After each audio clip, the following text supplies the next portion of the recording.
Okay mga Korsky, so welcome back to my channel So usapang remap tayo.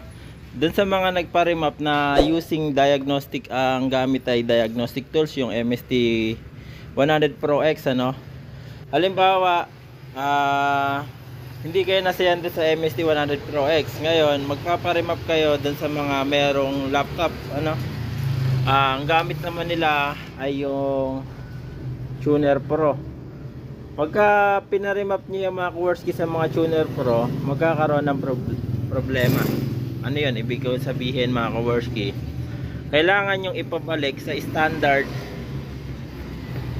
yung inyong program na gamit ang MST 100 Pro X. Dahil pagka si mismong Tuner Pro o yung ating Honda Remap Pro ang gagamitin, itong backtep natin, hindi po papasok yan. Kung mapapansin nyo dito, 150i, ang nakalagay ay part code, magugulat ko dapat nababasa niya yung yung ECU, yung code ng ECU, dapat nababasa niya. Dito hindi nababasa. Kasi sa mga 150i, nababasa naman talaga mga Korsky yung kanyang ECU. And then makikita niya sa plus count, naka 1 na siya. Okay, so ibig sabihin napasukan na ng ibang remap, okay, using diagnostic na MST 100 Pro X. Sa lahat na nagpa-remap ng MST 100 Pro X, hindi po mapapasok yung nandito sa laptop. Kasi pag-uusapan naman na tuning, mas the best talaga yun sa laptop and then nakikita talaga yung show niya kung saan natin itatapat yung kanyang additional ignite power, dahil meron tayo dito Tuner Pro RT so nakikita natin yan kung saan naglalaro yung kanyang RPM tsaka RPM versus TPS nakikita natin kung saan natin siya itatapat, kung saan natin siya i-edit. Ito yon mga Korsky. Halimbawa sample lang, ito lang kasi pang 1252 ayan, pagka umaandar makikita nyo yung laro, kaya makikita din natin kung paano natin siya ita-timing so dito mga Korsky, tested ko na kasi ito naka pipe ano bang pipe to? Ano yan? Ayan, sa inyong pipe nya. Ngayon ko lang ito nakita okay, so ngayon ang gagamitin natin laptop, problema hindi ko siya mapasok. Okay, hindi ko mapasok yung kanyang program o yung gagawin natin dito na bin file, hindi natin may papasok sa ECU kasi nga na program na to ng MST. Okay, kaya sa mga nagpa-program ng MST dyan, kailangan nyo ibalik dun sa mga may MST Pro o may mga ganitong diagnostic tools, yung MST Pro X, MST 100 Pro X. Kailangan nyo ibalik, tapos ipabalik nyo sa original. Okay, ito bigyan ko kayo ng idea. So hindi natin kakat. Ngayon patay muna natin. So mapansin nyo doon kanina ayan, nakapatay na siya. Walang code dyan, nakalagay, diba? Ulitin natin, on natin. Ayan, pag in-on natin, lalabas yan okay. So ngayon off muna natin. Ayan. And then tatanggalin muna natin. Ilalagay natin yung nasa may MST 100 Pro X. Diyan natin i-on. And then punta tayo sa remap para lang ma-idea kayo doon sa mga nagpa-remap ng gamit ng MST 100 Pro X Kaya discounted yan. Siyempre discounted niya, kaya mas mura dito sa MST pagka i-remap yung motor ninyo, talagang so ayan, makikita nyo mga Korsky, original so ayan yung code nya, K59JA71. Ayan, click 150. So ayan yung code nya. Ngayon yung original natin, yan yung sinasabi sa inyo, kailangan ibalik natin sa original para maipasok natin yun sa laptop na gagawin natin so original natin, okay, yes, yan. So tatanggalin niya ulit yung dating remap. Pag nag-check engine yan, ipinapasok niya na yung original file. And then pagka naka original file na siya, testingin ulit natin. Tignan natin kung lalabas na yung part code niya ron, ano, yung code ng kanyang ECU. Ayan, back to original. Okay, so ayan, nag check engine na. So ngayon mga kaworski, i-wait na lang natin hanggang mag 100% yan, para puputulin ko na. Hindi ko naman kayo dadayain, hindi naman pwedeng patayin yan kasi mababasan dyan, do not turn. O, diba? So hindi natin pwedeng patayin yung ignition switch nya, dahil pag pinatay natin, magkukurap ang program. Okay, so ayan, post ko muna. Okay, so ayan mga kaworski, malapit na. Okay, 100 yan. So ayan na mga kaworski, okay natin. Tapos up, tanggalin mo natin, check natin kung andar ba. Sabihin nyo hindi mandar. Ito original ano to, ito standard. Ayan, mandar. Okay, so ngayon mga kaworski, off muna natin. Ipasok naman natin ngayon yung, ito ni-ready ko na siya. So kasi ang ano niya, number niya A71, ano. So yan, A71. Ayan, naka-ready na. Punta muna tayo dito sa Baptet. Ayan, so pasok ko muna, talpak muna natin para sigurado. So ayan yung MST, okay, so pasok muna natin. Yan,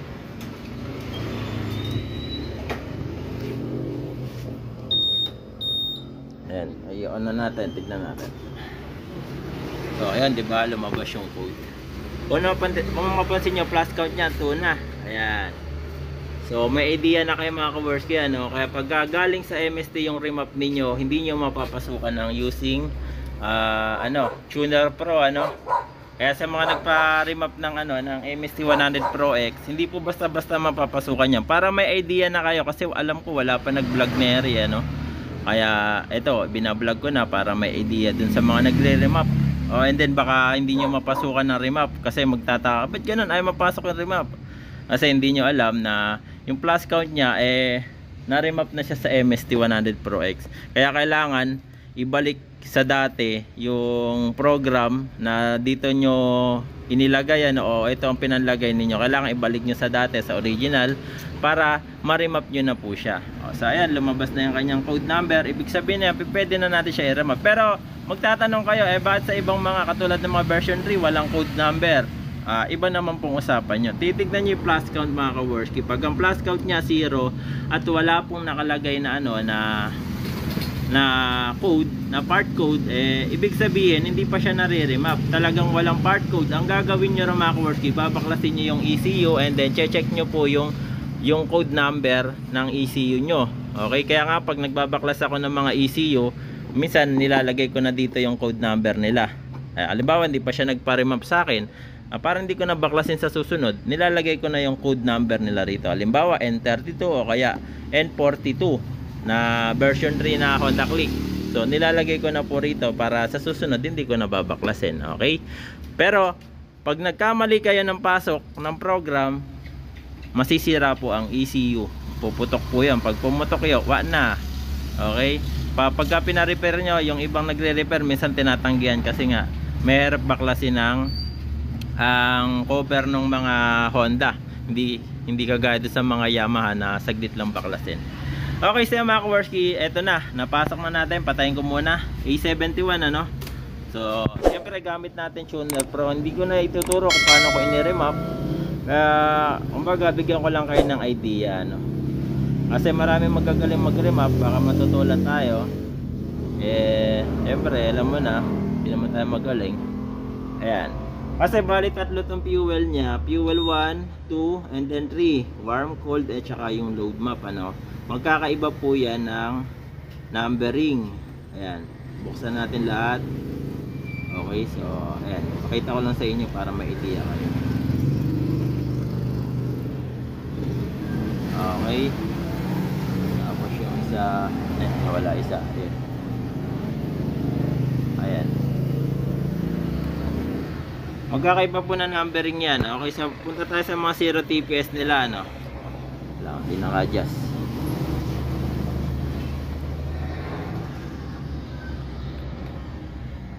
Okay, 0 TPS. Tapos yung isa. Ayan, para ma-idea kayo na magkakaiba yung fuel map na yan. Ito yung sa fuel 1, fuel 2, fuel 3. Kung dito lang tayo sa may taas sa 900. Kung mapapansin nyo, magkakaiba sila na numbering, 'di ba? Pagka fuel 3, iba na load niya, talagang malakas na sa gas. So yan naman mga ka-working, rumerekta tayo. Ito naman yung fuel warm, yan yung siyempre, mainit, malamig, yan. So yan yung mga gasolina niya mga ka-working. Pero lahat yan, dinadagdagan natin and then binabawasan. So tama po yung narinig nyo, may binabawasan tayo dyan. Hindi lang puro dagdag tayo, magbabawas pa tayo dyan. Okay, pakita ko lang sa inyo mga ka-working. Dito sa RPM nya, sa fuel warm, ito kasi yung binabago natin.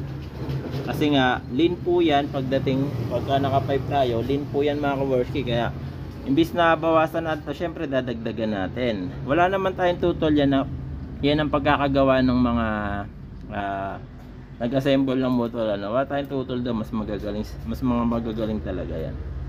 Okay? Sa mga ka-working, ang dadagdagan ko, ito, yan. So, kung mapapansin nyo, lahat yan magiging pula. Pero dagdag bawas ang ginawa ko diyan. Hindi ko na maano yan, hindi ko na demo, pero ito yung laro niya. Connect muna natin. Connected, okay. And then start.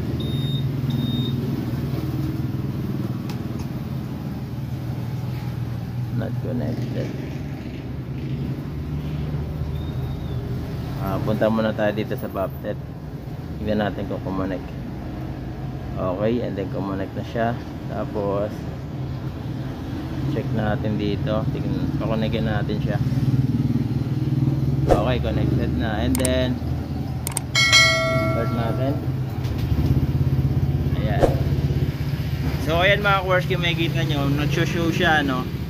Ayan, i-demo ko na lang sa mga may-ari yan. Kung mapapansin niya, pag binibirit ko, tumatapat yung ano niya, yung numbering. Okay. Siyempre pag tumapat yan, dyan tayo mag-aayos, dyan tayo magbadagdag. Pinapaliwanag ko na yan mga ka-working, dun talaga sa mga nagpagawa na sa akin. Okay.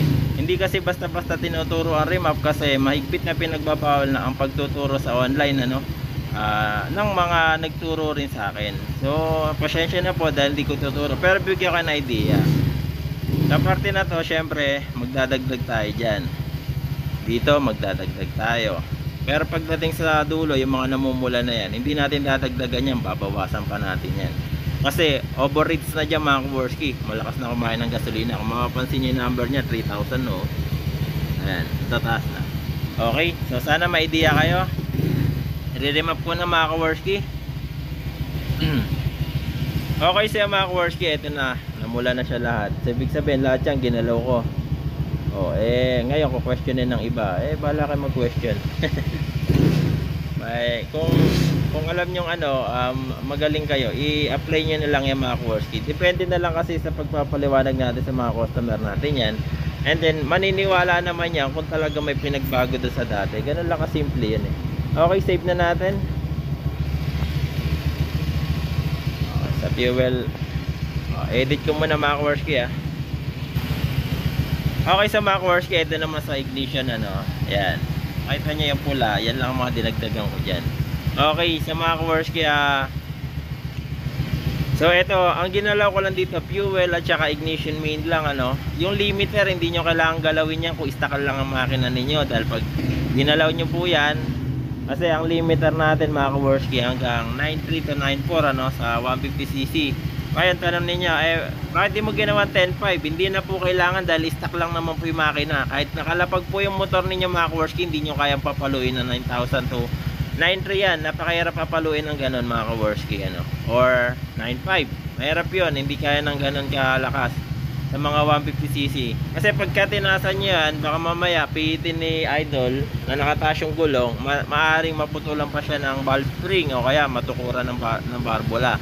Kaya hindi na namin ginagalaw yan. Hindi na namin ginagalaw yung min max ng fuel.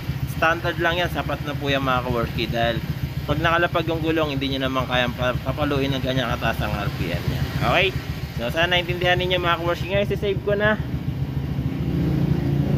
Save na natin. Okay, pag magsisave naman tayo, syempre sa desktop natin lagay. Pangalanan natin siya ng ano ba? Map muna, map. Red na lang. Kasi red yung ano eh. Okay, and then tema natin. So, ito tayo dito. Next na natin yan. No. Okay, and then ipa-correct natin, tignan natin kung tama yung gawa natin, mga ka-worship. Okay. And then ano ba yan? 71. Ito yun, map red. Correct natin. Siyempre ba natin pangalan? Remap na, lagyan natin. Remap na. Ayan. Okay. Ayun, so correction. Ngayon, kapag pagka pwede na, load na natin syempre para masaya. Double check yung code dahil pagka hindi nyo dinouble check ang code, patay tayo dyan. On muna natin. Ayan, yan yung code A71. So bali plus count nya, dalawa na, magiging pangatlo na yan dahil papasokan pa natin ng gamit ang MST. Ito yan, remap na. Ayan, okay. So double check nyo yung code A71. Ayan, tama. K597 A71. Okay, tama yan. Ngayon, write na natin. Yun. Ayan, binubura niya na ngayon yung dati. Okay. So wait na lang natin. Dapat mag-check engine. Pagka nag-check engine, ibig sabihin ipinapasok na yung dati. Yung bago. Ayan. Pinapasok niya na. Okay, sentay na lang natin. So yung mga Korsky, okay na. Tayo naman natin. Okay. Okay na siya. Test na lang. Paandarin mo natin.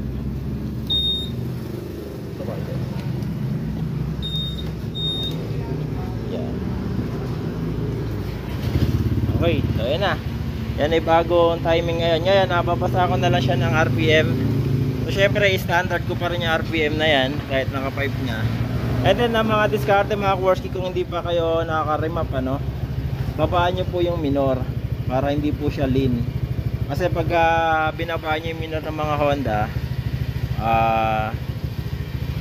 malakas po kasi sa gas.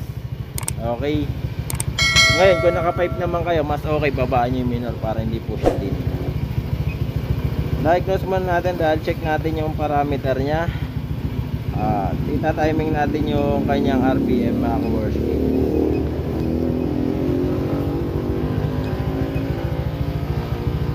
Tama lang, 16. Ayan, 1617. Ayos, perfect. Ito kasi mga ka-Korsky na na kasi to, na full maintenance na, kaya alaga kasi namin to sa maintenance eh. So ayan, tama naman yung RPM. Okay. And then tanggalin ko na. Ngayon, i-check na lang ng may-ari. Tatanungin ko siya kung ano pinagkaiba doon sa remap na ngayon kaysa doon sa may MST Okay, eto mga Korsky, kasi kaya natin binago dahil nga naka-pipe na siya. Kaya iniba ko yung pipe, yung niya, yung setup. Sige, testing mo muna. Patay mo muna. Okay. At sa mga gusto magpa-remap mga Honda version 3 so pili lang puro sa version 3 kasi yung ibang ECU na yun wala pa kami mga ka-Korsky Bali dalawang ECU pa lang na sa akin. Ayan. Testing.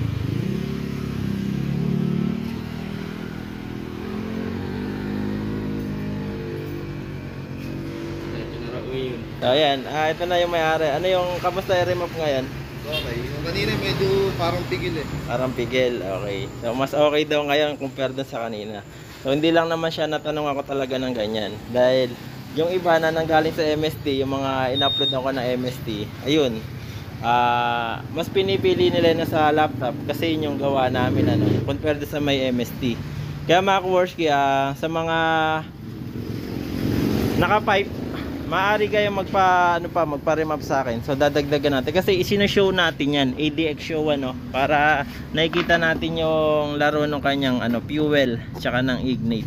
So idinedemo ko naman sa mga may-ari yan para may idea kayo. Dito mga Kaworski, hindi lang naman tayo gawa lang, pinapaliwanag natin yan para naintindihan ng mga customer. Okay, sa mga gusto magpagawa, visit na lang sa akin sa channel, sa akin page. PM muna kayo sa akin and then para mapag-usapan natin.